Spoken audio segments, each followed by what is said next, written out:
There are so many reasons why we were defeated, and I believe it was a defeat. It was a contract full of concessions, and it's because we are alone. And that's basically it. The Democrats are not our friends. They are not our friends. We need to get labor out of their that marriage. It's abusive. It's ridiculous. Time and time again. We need to tell them what to do.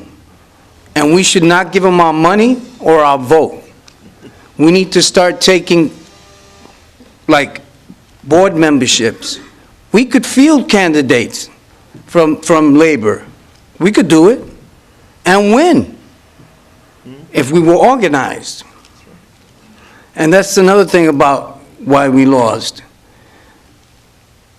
The E-Board had no intention of really uniting with any other community groups except at the end, and they paid lip service to it, but that's what it takes. We need to be united with a huge umbrella of organizations.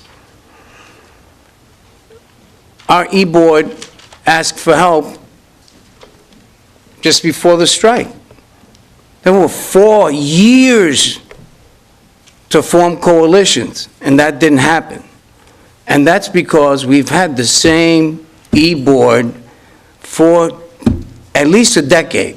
I don't know how long, Ellen, you know. It's the same people negotiated this contract as negotiated the other losing contract. And we need to get rid of them. That's number one. Because in this struggle, the rank and file had to fight their president and the E-Board, the board of directors, the Democratic Party, the International. Hanley called me an anarchist because I said we needed to be horizontal, and I mean a horizontal structure versus a vertical structure. And I said we need transparency. All these things are lacking in our union, and that needs to change. So the first thing that's going to happen is the rank and file is going to take over. And no E-Board member should walk around without a rank and file shadow. Everything should be transparent. No one should be talking to management without some other eyes on them, because we don't want to hear them say, oh yeah, I told them, you know, we'll kick their ass, we're not going to take this shit. And then the next thing you know is basically they were holding hands, smelling flowers, and we were getting screwed, you know?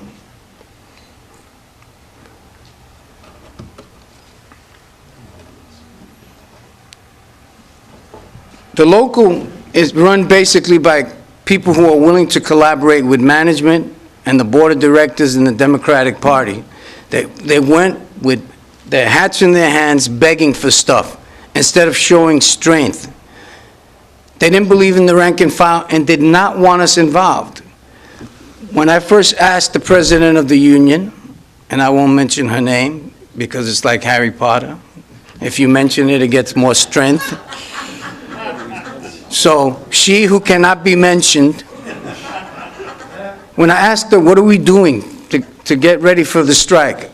This was about a year and a half ago. She said, I'm going to let go and let God. Well, you know, I let go of my imaginary friend when I was 8 years old. I don't even believe in electricity. All right? So I decided I better get involved.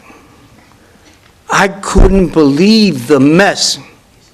One person's reading The Art of War thinking that that's going to get them, you know, that's going to teach them how to negotiate. I told him, you know, that's one of the most widely read books in the United States and the most poorly understood. It comes in a cultural context that you cannot even comprehend.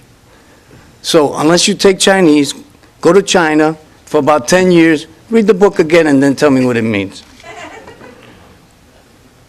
So we need a third party. That's clear.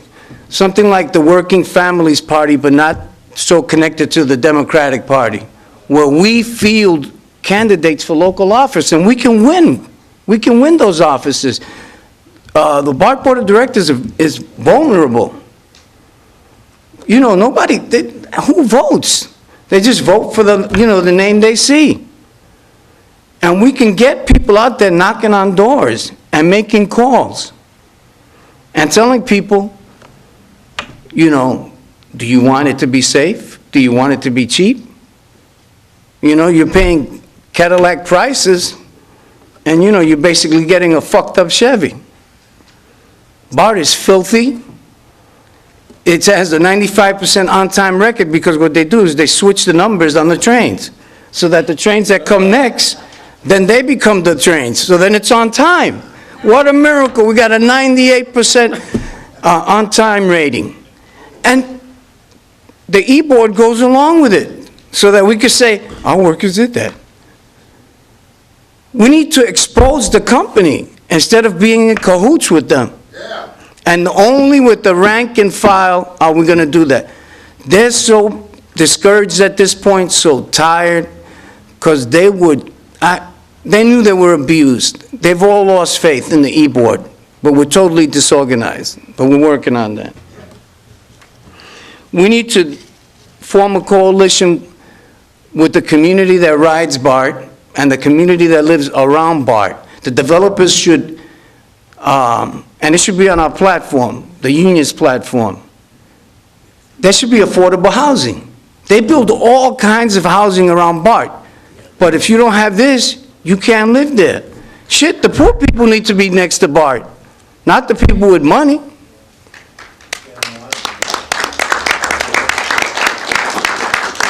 Another thing is that BART fares should be paid through taxes on gasoline, the tolls on the bridges, and taxes on the developers and the wealthy. Our fares are obscene. They're not affordable. Most working class people cannot afford to take BART. That's why there's so many jumpers. So we need to form coalitions with them.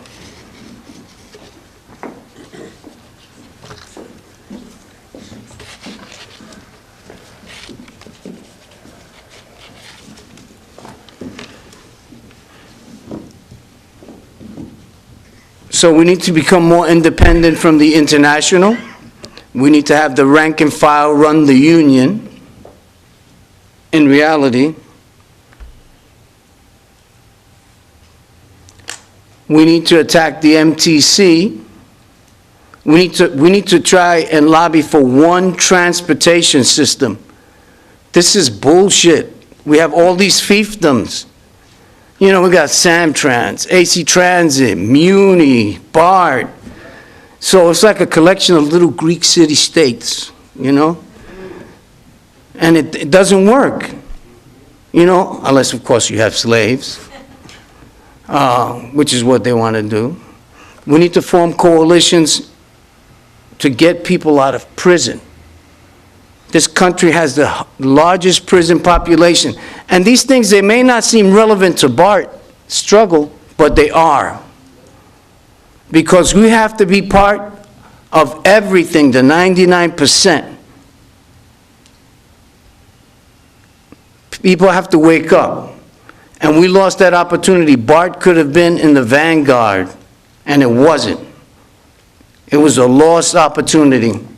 It was disgraceful. We're going to try to field some candidates to take over the union. We're going to keep attacking the E-Board if that doesn't happen, because, you know, management, the E-Board, some of the members of the E-Board are definitely working with management. I even think my lawyer, who knows the union lawyer, is already cut a deal in my case. So what they're doing is they're putting it off. They keep putting it off, the trial, so that when everything's forgotten, the holidays are over, everyone's forgotten the strike and the struggle, then it's quietly resolved. And they save face, the district saves face, and then I get exonerated, but it doesn't matter. I mean, I get to keep my job, whoop-de-doo. We lost. We got destroyed. And we need to definitely work with the transit workers in Boston, and we need to go to France. I'm serious. You know, we need to shame the French workers. There's a strong Palestinian movement there. We can work with them against Veolia. And we have to work against to stop Veolia because they're the ones that are our worst enemies at this point. In my case, it's ridiculous. They have 4 cameras on the booth. The only camera that was working out. Mind you, these are Homeland Security cameras paid for by the federal government. So they could see us from the moment we enter the station to the moment we get on the train to when we exit at the next station and finally leave BART. There are over 70 cameras in most stations. Now, the only camera that was working was 150 feet away. There were 3 cameras, 20 feet away, 15 feet away, and 20 feet away, that showed the front. None of them were working. Wow. We need to inform Homeland Security that BART is really fucked up. You know, we could have terrorists in the system. Well, we do. They're called management. But, so they show this guy entering the booth, throwing his hand out from the back. So they say, well, we can't see if you were struck or not. So I said, of course, it's 150 feet away. When you blow it up, you can't see anything. It becomes grainy. It's like some fucking JFK movie. You know? So then they made a police report. In the police report, they say McCready is the station agent, and I'm the ferry vader. This is how poorly the police report was written. I mean, it's ridiculous. They told the chief of police, and we found out from Alicia Trost, I'm not going to tell you how, that he said, we got something. So, fortunately, we were able to get, because Alicia Trost said that I had been charged when I hadn't been charged, the police gave me a police report. And then my lawyer was able to subpoena everything that was in the police report, all the officers' lapel cameras, and they clearly, you know, I clearly state on all, to all the police officers, I wasn't hurt, but he struck me in the chest, knocked the button off my lapel, et cetera, et cetera, et cetera. So they're trying to say, oh no, I was never struck. When they show him clearly coming into the booth and throwing him his arm out. It later turned out that he was reaching for the ticket, but he's huge. 3 days later, now mind you, he'd been stopped by BART police 8 times for ferry evading before this. 3 days later, he spits on an AC transit worker, calls him a faggot, a fucking punk, a bitch. I'm quoting. And it's on this HD, I mean, it was like HD TV, it was so clear. 3 days later, and he had money in his pocket. And they're calling me the criminal. They're saying I falsified the police report. When all I said is, I didn't see what he did, I felt what he did. And when I went to see their therapist, I told them I had, you know, PTSD, and that everything happened so quickly, you know, I was completely freaked out, and that's why I left, which is what I told the police, and what I told my supervisor. I'm not leaving because I'm seriously injured. I'm leaving because we had a suicide a few weeks before that, a stroke victim, a sexual assault, shootings upstairs, and I was assaulted. And I was brutally assaulted one time, and I was off work for 5.5 months. And that's what their psychiatrist said. He needs to go. He can't work. And if I hadn't been in shape, this was years ago, if I hadn't been in shape, he would have killed me. If I hadn't clinched him, even though I was, he gave me a concussion, I don't remember it. Now, this took place at Lake Merritt, BART Police Headquarters. But they had just gotten their Krispy Kremes, and so it took them 3.5 minutes to get down, when it only takes 15 seconds to go down the stairs. The officer was 6 feet away from the guy I fought, and they didn't capture him. You know? It's like, shit, didn't they learn from Dick Tracy? You got a two-way radio. You got police cars, motorcycles, OPD next door. And they didn't catch this dude. 2 months later, when he stabbed somebody, he got his 3rd strike and went back to jail. So now they my lawyer keeps postponing the trial. So I told him, this is it. This is the last postponement. Because, you know, I don't see how we cannot win this case. You know, one of the things about the police report is that things were added on after. And it's clear that it was written by several people, and the last few paragraphs said we later talked to Figueroa, and we determined that this was far more serious, his injury was far more serious. I said, what the fuck? They never do that. And where's the lapel cameras if that was the case? So we got one police report that doesn't say that, and a second police report that says that. So when we go to court, I mean, they just wanted me out. They wanted to punish me, and they wanted to make sure that I couldn't be involved fully in the strike, and they succeeded in that. I had medical issues I had to deal with, sciatica, and I have 2 crushed vertebrae. So, you know, it came at a bad time. But now, what we're going to do is after I come back, we're going to start preparing for the next contract. We're going to be forming coalitions. We're going to be fighting Veolia. That's what's going to happen. It's going to be a new union, because I don't think we've had a union for a long time. We're actually forming a union, and that's one of the things I realized. We don't have a union. We have to create a union. The rank and file is so demoralized. First of all, I just want to let everybody know that the Port of Oakland Truckers Association and the Port Truckers of Oakland stand in solidarity with Boston bus drivers. I think it's a joke what they're doing to them. I think it's criminal, and we stand with them. Thank you. I'd like to start off by just telling you a little bit about our struggle.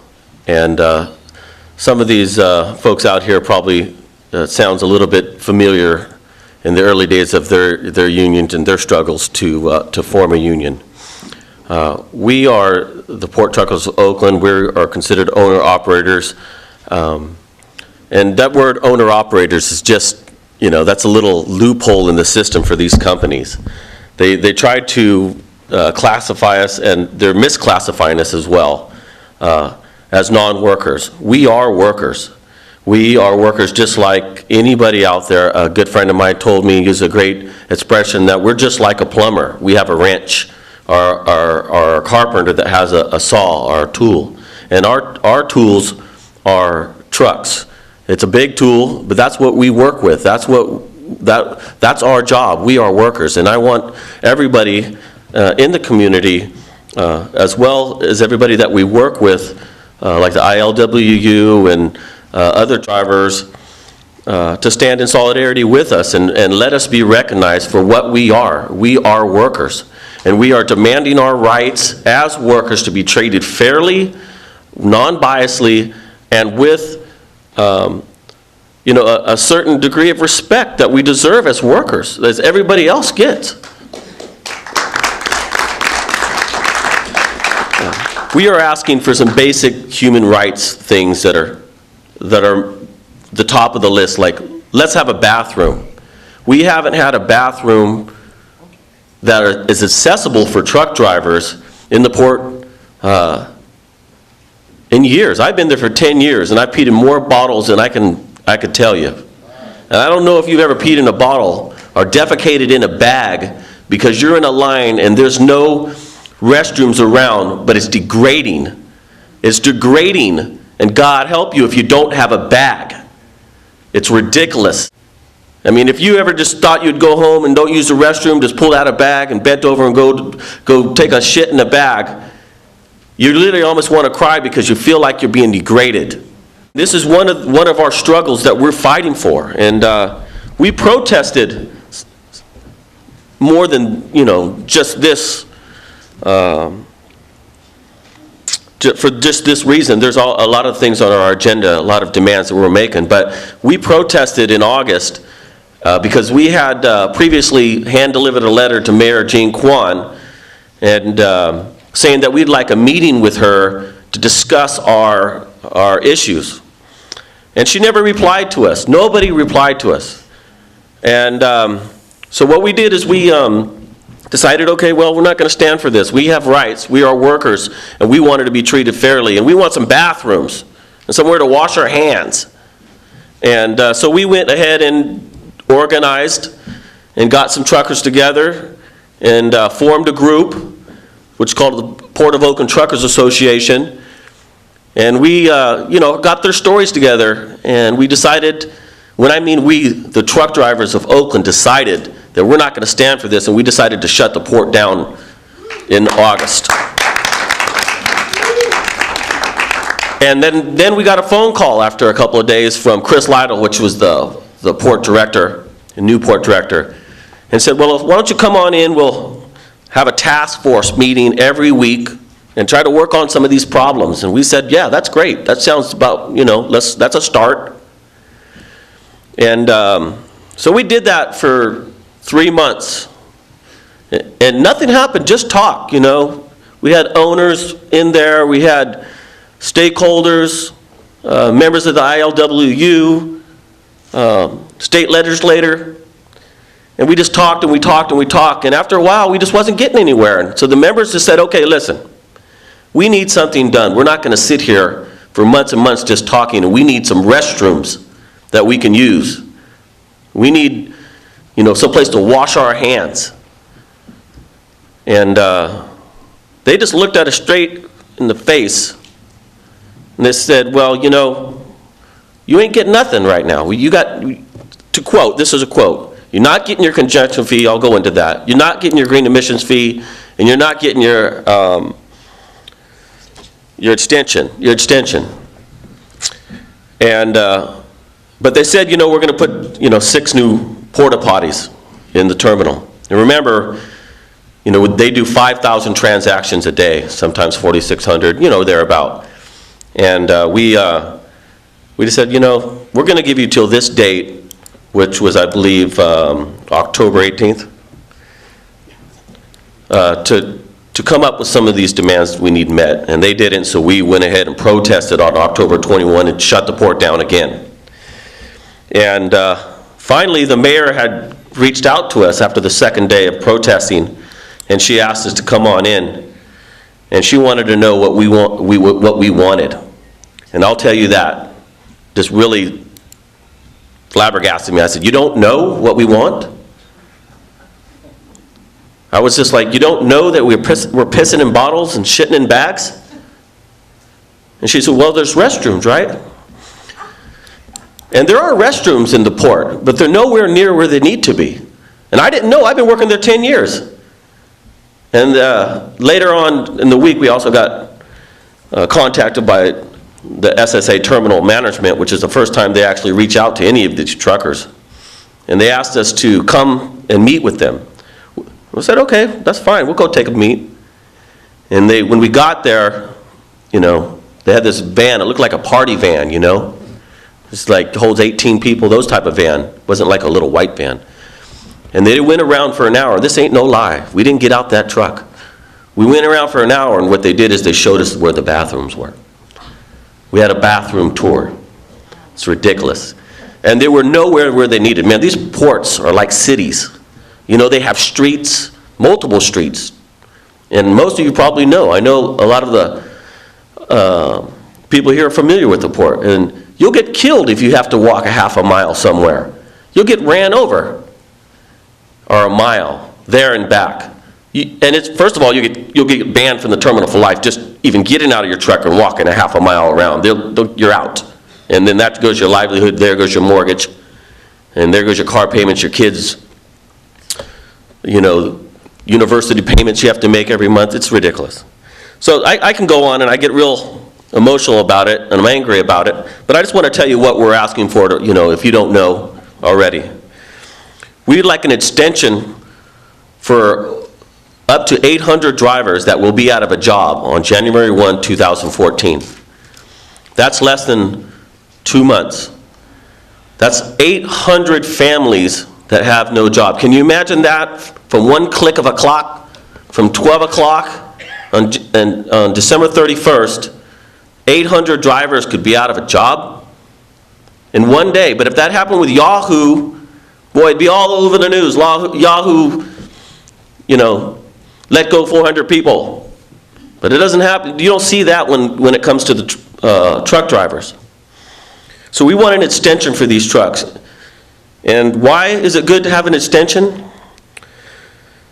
Well, first of all, these trucks already meet the 2020 standard for emissions because they made us put a particle filter on there.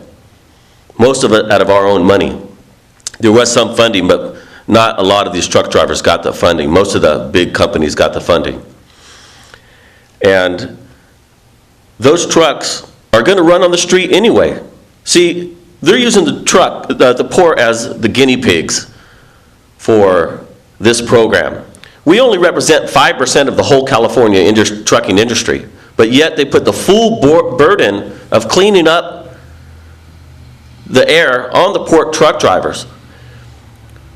So what happens is, on January 1 of 2014, just maybe 1,000 feet away from the port, those trucks can work until 2017.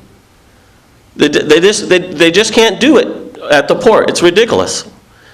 So we're asking them to do an extension for 1 year to give the opportunity for these truckers to get some grant funding, save money to purchase these trucks, and give them an opportunity to, you know, keep working, to stay in business. And so that's the first thing we're asking. We're also asking for a congestion fee. I got video on my phone, so if anybody will ever want to come over and take a look at this video after this show, after this forum, I'd be glad to show it. These lines are ridiculously long. Hundreds of trucks outside waiting to get in. We want the port to pay a congestion fee. After 2 hours, we want them to pay $50 per hour to the truck driver that has to wait. Remember, these trucks are newer trucks, most of them, and they're very expensive to maintain. And it's $5 almost a gallon for diesel, and most of these trucks get about 5 or 6 miles to the gallon. And so they have to idle out there in these very slow lines, which is killing our earth, and which is killing the West Oakland community, not just Oakland. And it goes further because that wind goes right past us and goes all the way down to San Leandro, Hayward, Fremont. And that's why these communities like West Oakland have a 20 to 25% higher cancer rate than just people on the other side 20 or 30 miles to the left. And so we want the congestion fee to put a, you know, not necessarily just for the money, we want it to put a burden on the terminals to fix these long lines. And what's happening is the terminals don't want to spend money to upgrade their infrastructure. You got one lane going in and you got one lane coming out. But 5 or 6 lanes feed that one lane in like a big old rat's nests. And it just keeps those trucks on. And you know, the port, well, you always hear the mayors and everybody, the port saying, we cleaned up the air, we cleaned it up. We're like 90% cleaner than we were 5 years ago. Well, they ain't did shit. It's the Oakland truckers did that. We're the one who bought that equipment. The steamship line's still running dirty. They ain't did shit. We're the one that has to take the full burden of upgrading those trucks to meet these new green emission standards. And these things ain't cheap. We're talking $50,000 to $75,000 for these used trucks. And these used trucks have 500,000, 600,000 miles on them. And that's funny that those miles, are 500 or 600,000 miles, are right in that sweet spot. Because at 500,000 miles, most trucks lose their warranty. Why? Because things start breaking on them. And that's why, you know, these big Freightliners and Volvos, they know that. So they put 500,000 mile warranty. They don't put 600,000 mile warranty on these vehicles because they know they're going to pay. And so all these big companies like Knight Transportation or all these big trucking companies out in the U.S., they get rid of those trucks as soon as their warranties come to an end because they don't want to pay those extra maintenance fees. And then what happens when we buy them? We got to replace heads. We got to replace turbos. We got to replace ARG units and radiators and things that cost thousands of dollars. So that's what we do. I bought a truck myself. I can speak with myself. I bought a truck for $40,000 2 months ago. After taxes, transportation fees, and registration, it was almost $50,000. I had about $28,000 in cash I've been saving. And I've been saving this for about 5 years. I knew it was coming. And I waited to the last minute and I thought I got a good deal. And I broke my bank. I have less than $800 in my account right now. And I put it all down on that truck, thinking I've got a good truck right on. I'm ready to work. A month later, my whole head needed to be replaced. You know how big a head is? About big as that table. Or half the size, or 3/4 of that table. Half the engine. And that's, you know, they quoted me $6,000 to get that fixed. I got a better deal through a friend of mine as a mechanic, but it still cost me about $4,000. Then my ARG unit went out, $1,300 just for the part, and then another $800 for labor. And then my DPS filter went out. These are the filters that are making this truck clean. That's why they wanted me to buy it. That cost me $3,200. Remember, I only had $800 in my account. So what happened is I had to borrow money. I'm in debt to some people, the trucking community that was gracious enough to loan me that money.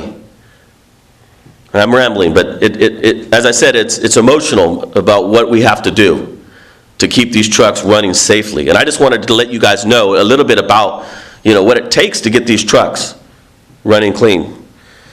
So the next thing we're asking is a green emissions fee.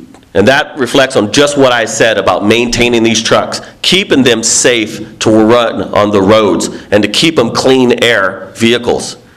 This green emission fee is a tariff that we want on each box that they already have in other parts of our state, in Long Beach. And these green emissions fee would be like $25 or $30 per box, and that would go directly to the driver to help maintain these vehicles, which people are paying $1,500 for a month, not including the registration and not including the $700 or $600 a month insurance for these vehicles. And so we're asking for these three things: green emission fee, the extension, and the congestion fee. That's what we want directly. I can tell you that since we opened this organization, we've really felt the community's involvement and their appreciation and our understanding, and we thank them for that. We've reached out and been reached out to by the ILWU, the ATU, the ferry unions, and other unions have all reached out to us and let them know that they show our support, their support, and we appreciate that, and we support them in solidarity as well.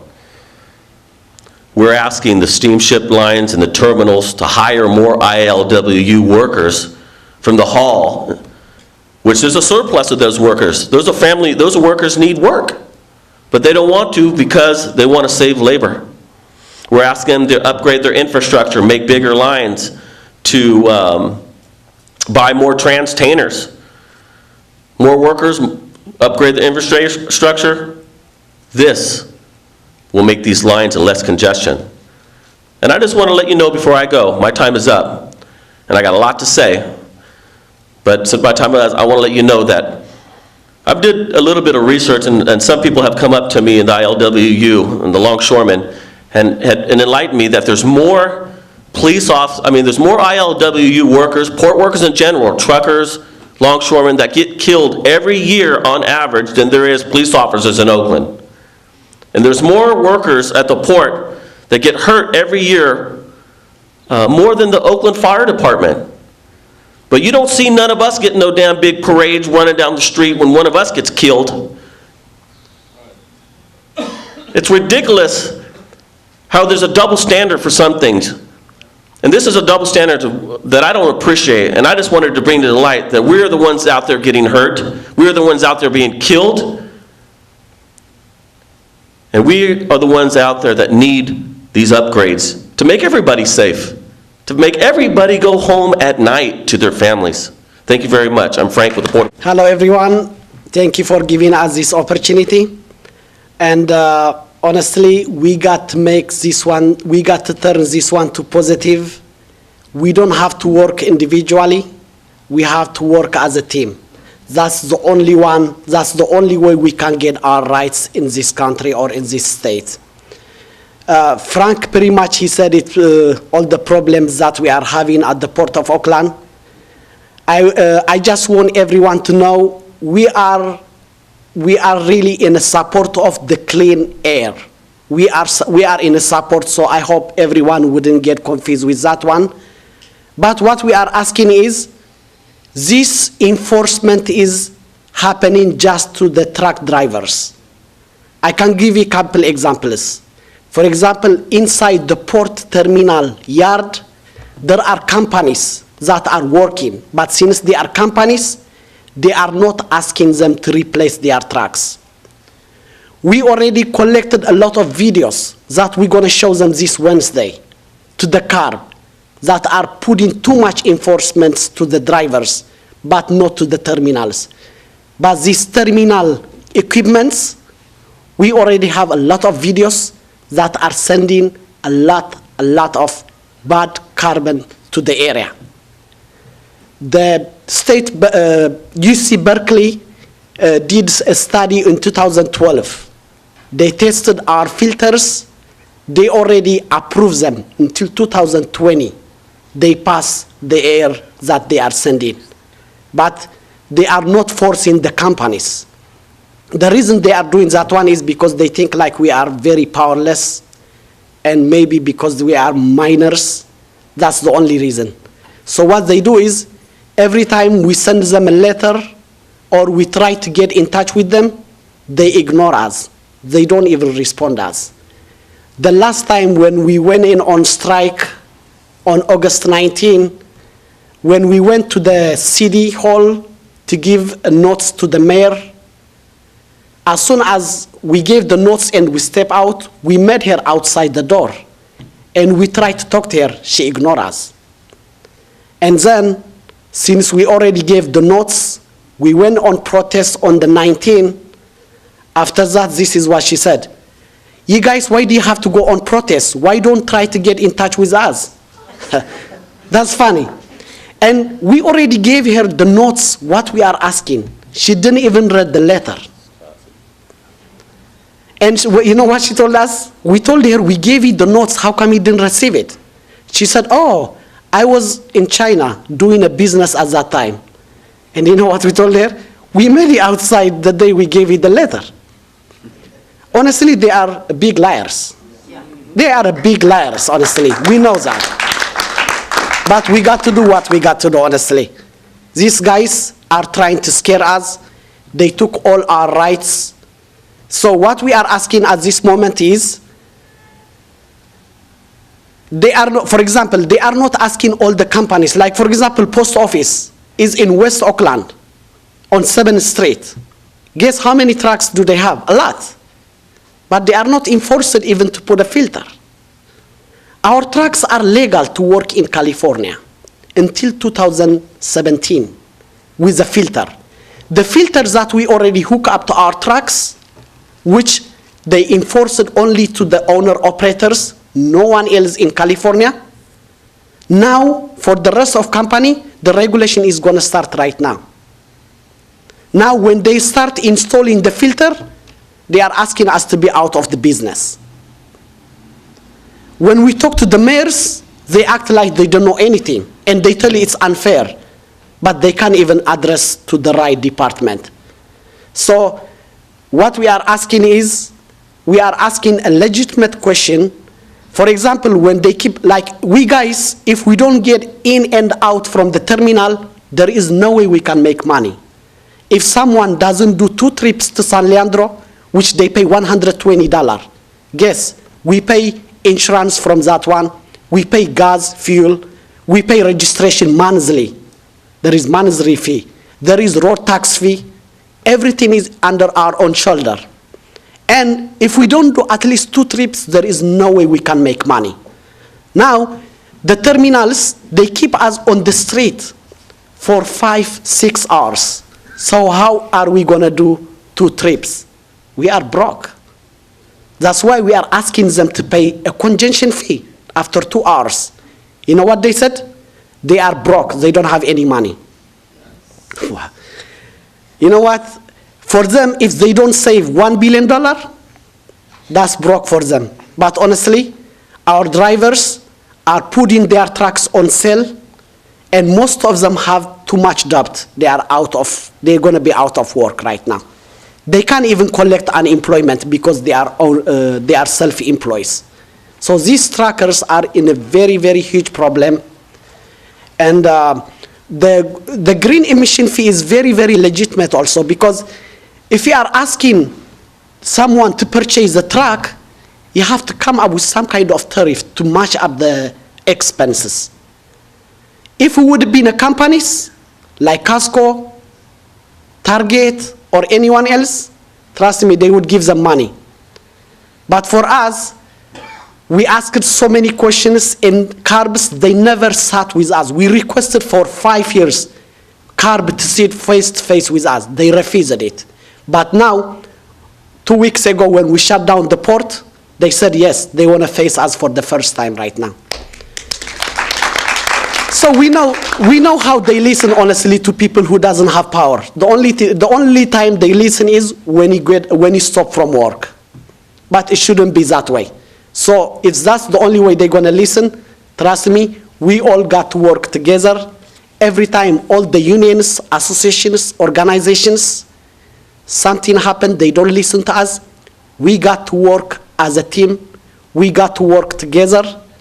That's the only way we can achieve our questions. Before I finish my conversation, I really want to give a hand to the people who were helping us. They were totally in our right-hand side. We wouldn't do without them what we did is the Oakland solidarity. So thank you, you guys, for being with us. Thank you for your time also. Good afternoon, friends and comrades. Let me first of all state that I am here today speaking as a rank and filer. That's one of the things about our local and our union that we can do. We have autonomy, and we can speak out. It's one of the things that our founding members thought were important to this organization. I want to take this time to thank those that organized this event today, notwithstanding those that are in attendance.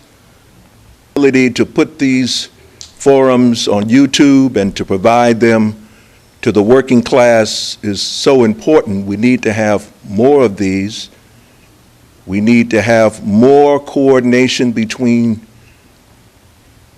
workers, the community, progressives, wherever they may be. We have so many issues that we're dealing with right now. Police repression, murder of our youth. And I just want to take just a second to acknowledge the importance of what these poor truckers are doing, because it reminds me of the formative years of subsistence pay and unsafe working conditions. That's what's happening with the truckers. Some of us who've been involved with the truckers for many, many years have defined their experience as being sweatshop on wheels. Essentially what's happening. These are workers primarily of color, representing South Asia, Africa, Latin America, with language barriers, who have been put into this somewhat twilight zone of being called owner-operators, when in fact they're workers. The system constantly perpetuates this myth of the working people being able to attain the American dream. You can be your own boss. But when, in fact, when you look at the truckers, I was sitting here taking notes, they are actually supplementing the shipping industry, the terminal operators, and the stevedoring companies. That's really what's going on here. That's right. That's really what's going on here. I want to move forward and talk about some things. The brother who spoke, the first speaker who spoke, George Figueroa, was that his name? Yeah, he had some very pointed remarks to make about his union, which I think rank and filers have a right to do. And one of the things I want to call attention to those who are not necessarily in this listening audience, but who may be watching this at some subsequent period, that this is taken from the 10 guiding principles of the ILWU. It was done in the 1953 Biennial Convention in San Francisco. And one of them, the first one, says that a union is built on its members. The strength and understanding and unity of the membership can determine the union's course and its advancement. The members who work and make up the union, pay its dues, can best determine their own destiny. If the facts are honestly presented to the members, they will be able to best judge what should be done and how it should be done.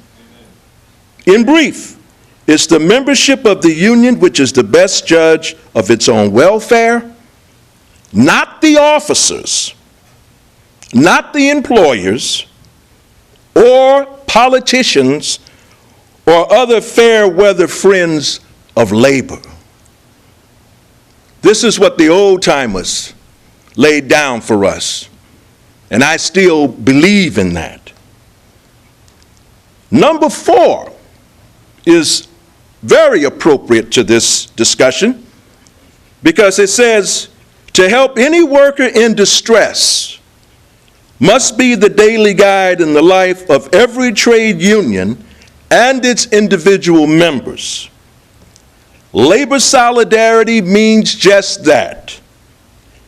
Unions have to accept the fact that the solidarity of labor stands above all else, including the so-called sanctity of the contract. We cannot adopt for ourselves the policies of union leaders who insist that because they have a contract, that their members are committed to perform work even behind the picket line.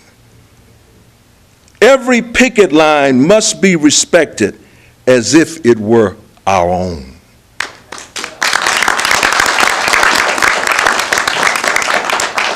Now, we have an executive board meeting on Tuesday, and I, for one, plan on getting to the bottom as to what happened on October 21st, because it was a tale of two cities.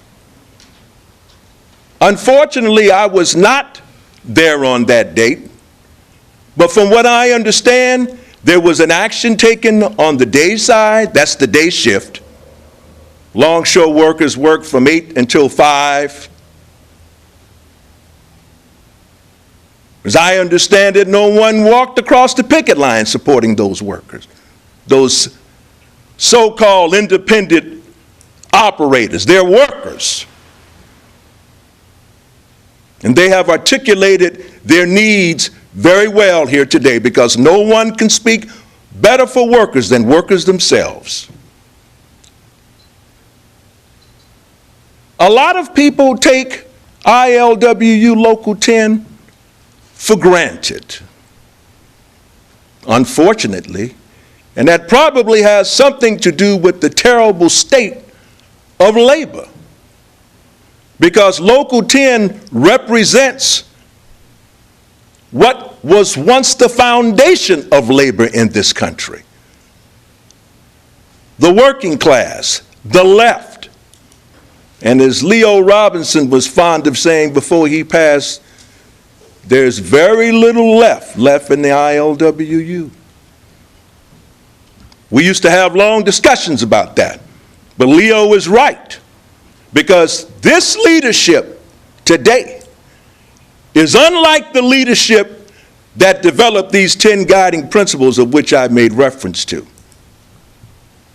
The tale of two cities. I get phone calls from various sectors of the community and from the union when things go down at Local 10 or at the Port of Oakland. And I was very heartened to hear that our workers did what they were supposed to do on the first shift. We have a set of protocols that we follow. Even though the contract does not acknowledge the action of organizations that are not formally organized as unions, such as the truckers. But our 10 guiding principles do. And we have so many examples of community picket lines at the Port of San Francisco, at the Port of Oakland, and the ILWU Local 10 has acknowledged that and have stood in solidarity with the community by not crossing those picket lines, or blockades, or public demonstrations, or what I'd like to call a job action. Because for those who are officers at Local 10 who said that, well, these workers are not part of a bona fide union. Most of the working people in the United States don't belong to a union. I see people nodding because that's a reality. We are less than 8% in the private sector, maybe a little higher when you take into consideration the public sector workers. Some people would say labor is on its last leg. That's debatable. Labor has been contorted into a self-interest group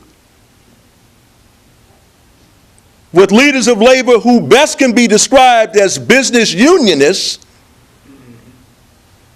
You have the captains of industry and the lieutenants of labor. Those of you in this audience who are my age and who are scholars or who have been long-time activists know exactly what I'm talking about.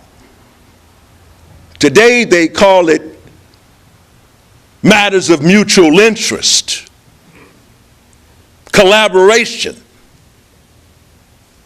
They even refer to union leaders as union bosses. Now, isn't that a trip? We bosses?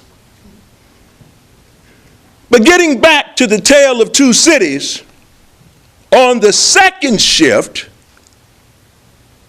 I got phone calls telling me how different things were on the night shift. I was astounded. I couldn't believe it. I said, well, you just called and told me that everything went so great on the first shift. They say, yeah, Clarence, but that's not what happened on the 5 o'clock shift, on the 7 o'clock shift. As I said, I was not there. I've had to rely on eyewitnesses. But I want to make one thing very clear. When I have issues with my leadership, I don't have to use forums like this. I go directly to the leadership because I'm empowered. They serve the interests of the rank and file, and they have got to answer some questions. It's very, very dangerous right now, in light of the fact of what's going on with the BART workers and that contract, to have union leaders make remarks that are consistent with class collaboration. We can't have that. That's one of the problems of the labor movement today. Workers don't have working class consciousness. They do not. And ILWU Local 10 is no different. The only difference is that there are some of us who are still around who can remember how things were and what made it possible for this union to endure the McCarthy era and the attacks. Such things as red baiting, blacklisted, not being able to work at military facilities because of the fact that members had gone to certain meetings or have been described as being communist, radicals. And I remind our members, and particularly our members of color, that it was leftists and radicals that made it possible for us to have jobs on the waterfront. Yes. And I am very, very mindful and very glad to see the blowback that has occurred, and particularly from the left press, who have been covering this issue of the crossing of the picket line. Because this is a teaching moment for a lot of our members who really don't understand. We're not just a militant local. We're a union that has a left tradition, and that's taken from the words of Harry Bridges. He says, we're on the left and proud of it. This is what's not being taught today, not only at Local 10, but throughout the labor movement. So I'm going to wrap it up right now because I've got another appointment. But let me just say this. We need to be mindful of what time it is. And right now is a time for coalitions and some strategic thinking and organizing. There's no two ways around it. The brother spoke, I think it was George, he spoke about connecting with the workers in France. That's long overdue. That's been one of the things that has made it possible for the ILWU to have some semblance of power on the waterfront, is because of international solidarity. I've had the opportunity as a rank and filer to travel to many points of the globe, and one of the things that I'm constantly reminded of is the solidarity work that the ILWU did with respect to the anti-apartheid movement. People will never forget that. That's the importance of solidarity. Some of the most important and relevant examples of solidarity during that BART strike came from ILWU Local 10. I didn't see any other picket lines that were erected in solidarity with the BART workers, other than what happened at Local 10. There's something wrong with that picture. Why wasn't there a relationship and coalition developed between AC Transit and BART? That's a no-brainer. Why didn't that happen? Those are some very important questions that were posed on the flyer for this particular event today. And I'm going to make sure that it reaches our rank and file. But I just want to say this. I've invited the truckers to our executive board meeting on Tuesday. We are going to develop a much closer working relationship, not only with the ILWU Local 10, but also with the residents of West Oakland. And in closing, I just want to say, an injury to one is an injury to all. Thank you. I want to thank all the speakers that came before me for their excellent presentations. And I think what each of the speakers spoke to was the fact that there is a class war in America, but it's a class war that we're losing right now. And that's what we have to get into in this discussion period, is to find out why the working class in this country is being defeated at every turn. Every turn. There's a basic conflict between workers and their bosses. The old Wobblies used to say that the workers and their bosses have nothing in common, and that simply means that the employers make their profits by freezing the workers' wages, by cutting back on their wages, making them work longer hours, making them pay for their pensions. That's exactly what's happened to the BART workers in this last contract. So we've seen this before. I think probably the most exaggerated form of a class conflict in America before the BART struggle happened out here was Wisconsin. And in the beginning, the struggle in Wisconsin for public workers to have collective bargaining rights and the right to strike was electrifying, because thousands and upon thousands of workers were occupying the Capitol. It's something that had never happened before. And it gave hope and inspiration to a lot of workers across this country that we can beat back these attacks on the working class. But what happened, well, at the peak of that struggle, Richard Trumka, the head of the AFL-CIO, put a call out to the trade union movement in America. And he said, on April 4th, the date of the assassination of Martin Luther King, he said, "We need solidarity actions in this country to defend the rights of workers in Wisconsin. And this will be, April 4th will not be a usual work day. It will be no business as usual." And across the country, there was only one union that actually took a solidarity action, stopped work in solidarity with the workers in Wisconsin, and that was ILWU Local 10 right here in the Bay Area.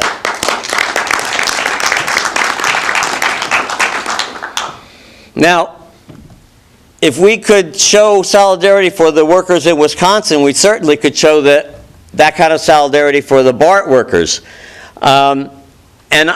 The beginning of the BART struggle happened July 1st. They struck for 4 days. It was totally effective. The BART system was shut down 100%. The news media was full of vitriol, attacking the workers for being greedy, overpaid, the same thing we got, right, Clarence? Yeah. They always say that about decent paid and good working conditions that workers have won over the years. But that was 100% effective because George Figueroa was leading that struggle, and he knew how to organize pickets. That's why it won. That's why BART is now pushing the DA's office to go after him, to victimize him for a misdemeanor. He forgot to say, this is a misdemeanor that they're going after him on. And it's trumped up charges, and the labor movement needs to get behind him and defend him. When are you going to trial, by the way? It's going to be in January, mid-January. We don't have the exact date yet, but as soon as I get it. Well, the Transport Workers Solidarity will put the call out to all workers, not only around the Bay Area, but around the country, to solidarize with George Figueroa. We're going to fill the courtroom when he goes to court. That's what needs to be done.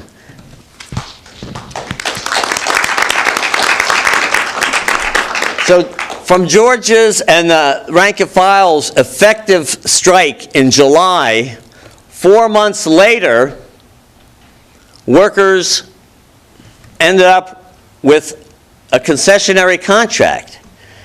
And it's important to understand why that happened. And to begin with, in July, the strike lasted for 4 days. The union officials called off the strike without a contract and without a rank and file vote. They just sent everybody back.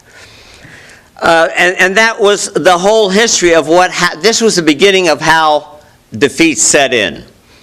Because what the strategy of the union officials was to delay the strike, call off the strike in the first place, and then delay it. When they went back to work, the first thing, California Labor Secretary Morgenstern asked the union bureaucrats, can you give us an extension of 30 more days? And they did it. The next thing was the union officials themselves were asking for Jerry Brown to impose California's version of Taft-Hartley, a no-strike ban for 60 days while they supposedly negotiated. But of course, there were no serious negotiations going on.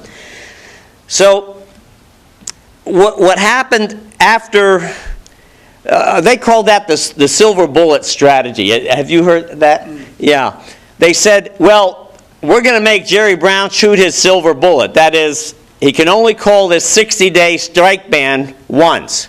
And then we're going to hit the bricks, we're going to strike, we're going to hit them hard. Well, October the 11th was the end of the 60 days. Did the union officials go out on strike? Did they call the members out? No, they did not.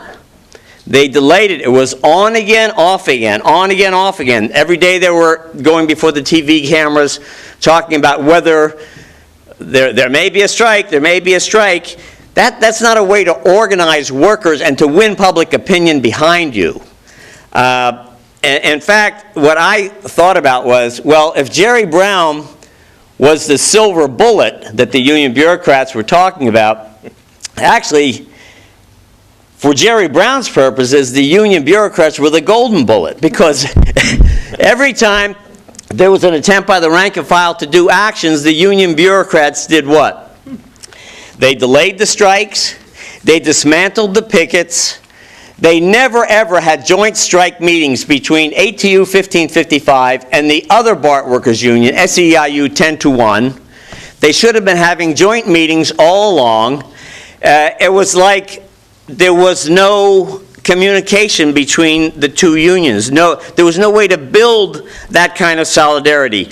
And that's why what the transport worker solidarity did was instrumental in the sense that because the union leadership was not providing the necessary kind of strategy to win, we stepped in because we believed solidarity is the key to victory. But it's got to be organized. You can't just talk about it.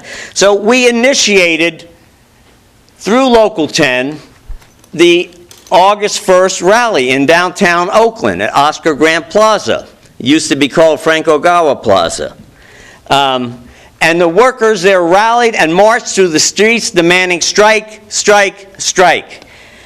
We also organized messages of international solidarity. This is probably a surprise to you, George, because the union of bureaucrats never publicized it, but we got messages of international solidarity from the TWU in New York, the largest transit union in this country, from Unite, the largest union in Great Britain, from Dora-Chiba, the militant rail union in Japan, and a few other. Oh, the RMT, the Rail and Maritime Transport Union in England, also sent messages of solidarity.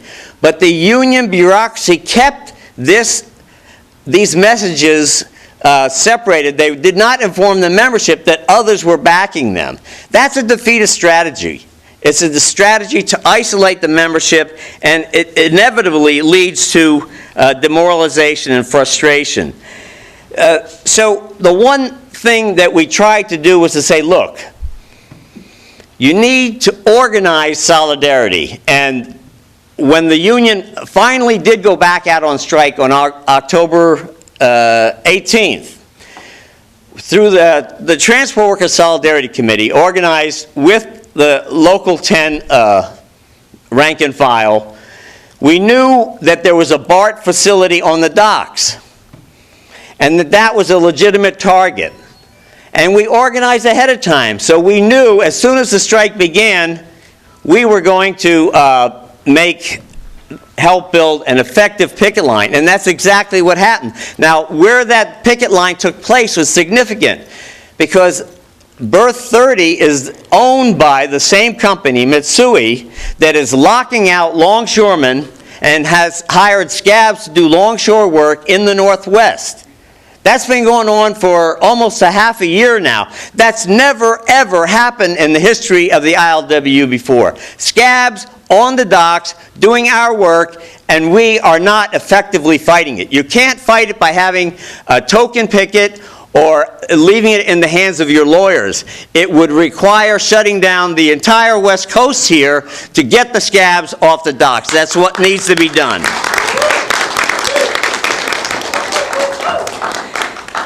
So when the ILWU is referred to by many people, they think of this militant union, and Clarence alluded to a number of the actions that we've taken over the years. But the employers see this new leadership in the ILWU for what it is. They are calling it a paper tiger, because while we sound militant, we're not really doing anything to chase the scabs off the docks. So what happened on October 18th, the first day of the second strike now? George was no longer the strike coordinator. They brought in someone else that was handpicked by the leadership that I doubt if he had very much experience. He didn't seem like it. We had to kind of explain how picket lines work and so forth. But on October 18th, it was really dramatic, because the picket line went up. Longshoremen knew ahead of time. We had it organized ahead of time. We're not crossing the picket line. So you have 50 or 60 longshoremen standing around honoring the picket line as the ATU 1555 pickets, because, once again, the other BART union wasn't even on the picket line. It was ATU 1555. So it was a dramatic scene, because the trucks were backed up for at least a half a mile or so.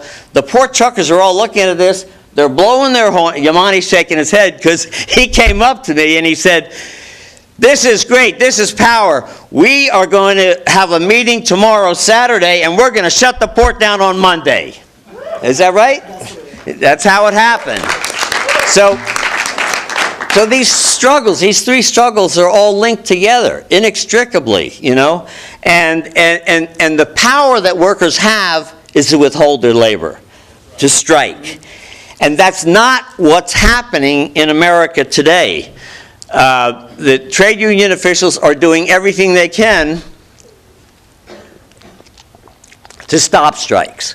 In 1948, when Taft-Hartley was passed, there were massive demonstrations, mobilizations around the country. Taft-Hartley was a bill that banned solidarity strikes, that called for the exclusion of communists and radicals from the leadership of unions, and it imposed a no-strike ban in contract negotiations.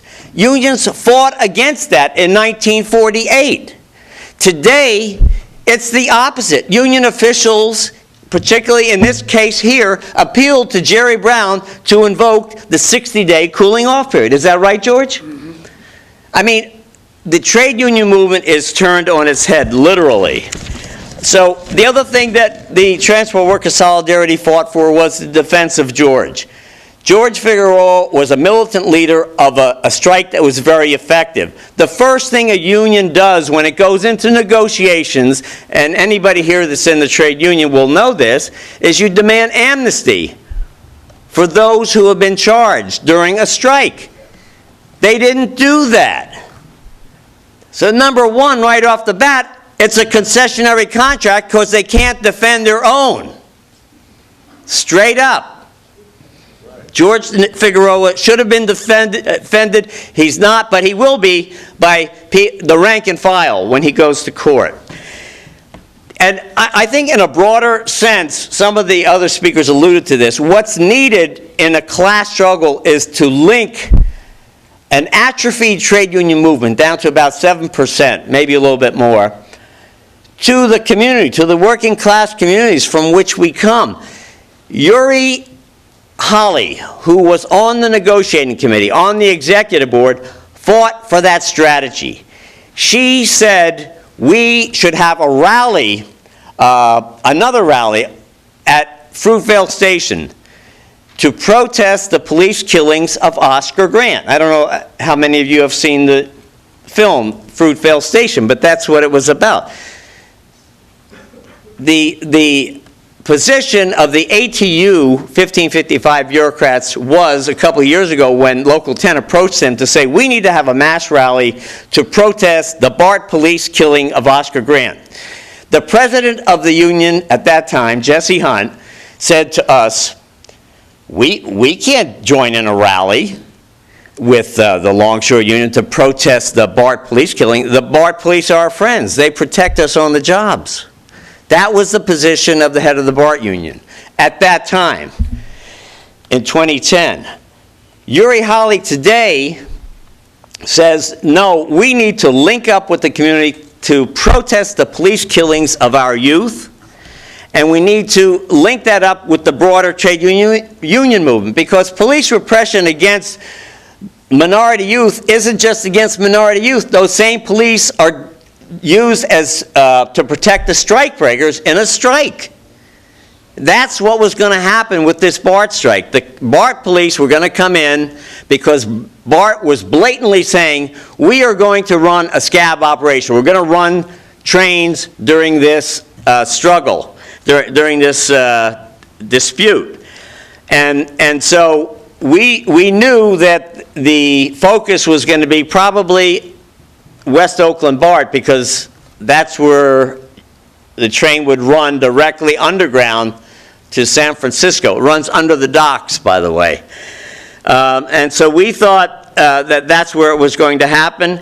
And we thought, well, here's the black community. They know the record of the Longshore Union in not only defending the community against police attacks, but also we've been the victim of police attacks. I mean, if you remember, it was the 34th strike in which police killed 2 strikers that led to the general strike in San Francisco.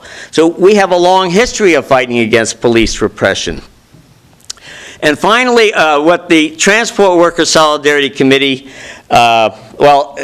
just to go over one last point, in spreading the struggle to the community, what needed to be done and what wasn't done by the leadership was, George alluded to it, to cut the fares, reduce the fares, restore the cuts in transit.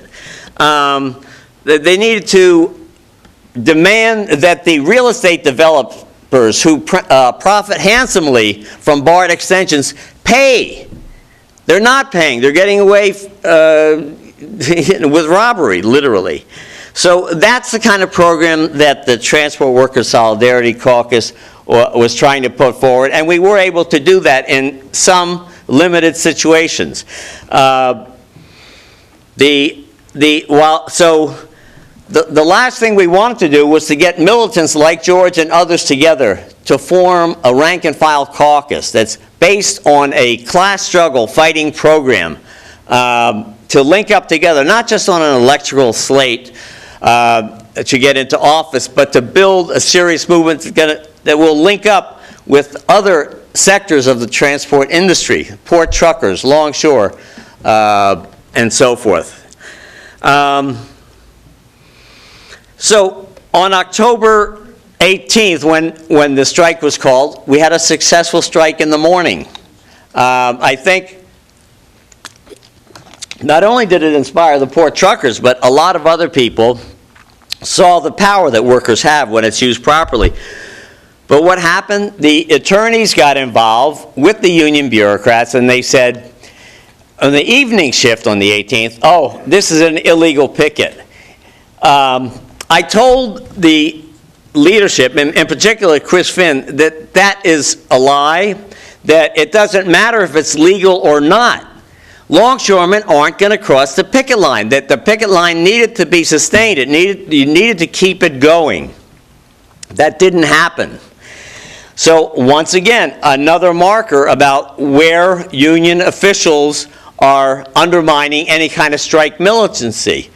So, you know, what we saw was union officials sending workers back off a strike without a vote from the rank and file. We saw them delaying strikes when they were supposed to be going on strike. When the picket lines were set up, they were dismantling picket lines, and they never ever at one moment attempted to bring the strike committees together of the various BART workers unions or have joint union meetings. In fact, the interesting thing is, aside from BART, AC Transit is represented, the workers are represented by the same union, ATU. This is insane. ATU 192 should have been out on strike with ATU 1555. They do the same work. They transport passengers. I mean, we shouldn't even applaud over something like that. This is the ABCs of trade unionism. You know, That was Hanley, that was him. the president of the International, Yeah. who stopped that. Well, and not only did he stop that, he's the one that's responsible for purging the only negotiator on the 1555 negotiating committee, Uri Holly. She was staunchly opposed to concessions. The only one. And he purged her from the negotiating committee. So that's, you want to know why in July the membership was all pumped up and ready to go all out to win? And then 4 months later, they voted overwhelmingly, 85% for a contract, because of the leadership like Hanley, leadership like Bryant and Finn in Local 1555, and the leadership in SEIU as well, all of them. They called off strikes. They didn't want to put the workers out on strike. They never fought effectively to win this thing in the first place. And in the end, the workers were demoralized, like George said, and they said, with a leadership like this is the best we can get, so we better take it.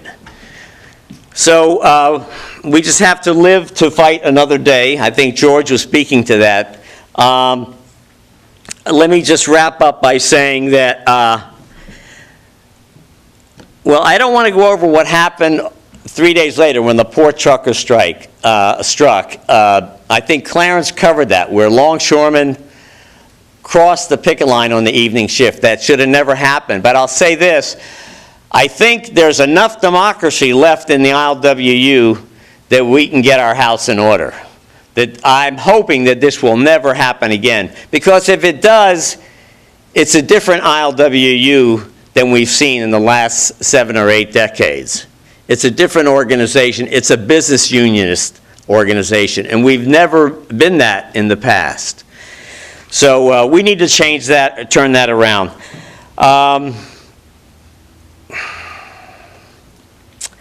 And finally, the other secret weapon of the union bureaucrats was the Democratic Party.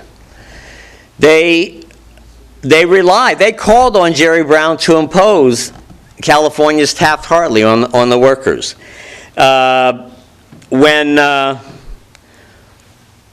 When the press conference was called that there was a tentative agreement reached, who was on the podium with them? Gavin Newsom, the lieutenant governor. And what did Gavin Newsom say? Gavin Newsom said, that's right, this will never happen again. And do you think any of these dozen or so union bureaucrats that were standing on the podium with him said anything to criticize Gavin Newsom for saying there will never be a strike again? Not one of them. And that's because the Democrats like Marc Desaulniers from Concord and others are actually pushing, these are Democrats now, pushing for strike bans in transit, an end to strikes. So what's critically needed here is really clear is that the working class has to have its own party. You know, we don't invite the bosses into our union meetings, and we don't invite them to our conventions. They can't be members of our union. In fact, in ILWU, cops can't be members of our union either. So why should we be in the same party with them? We need to have our own independent fighting workers' party that's going to redirect the trade union movement away from class collaboration to class struggle. We need to appeal to the underemployed and the unemployed. We need to fight for a huge wage increase for the minimum wage for those people that are barely subsisting on their incomes today. We need to fight for immigrant workers' rights. Many of the poor truckers are immigrant workers, so the fight for them is also a fight for immigrant workers. We need to continue the fight against racism and against home foreclosures. I think that's the kind of a program that we can bring into the trade unions to make it, once again, a trade union movement that fights for the working class in this country. Thank you.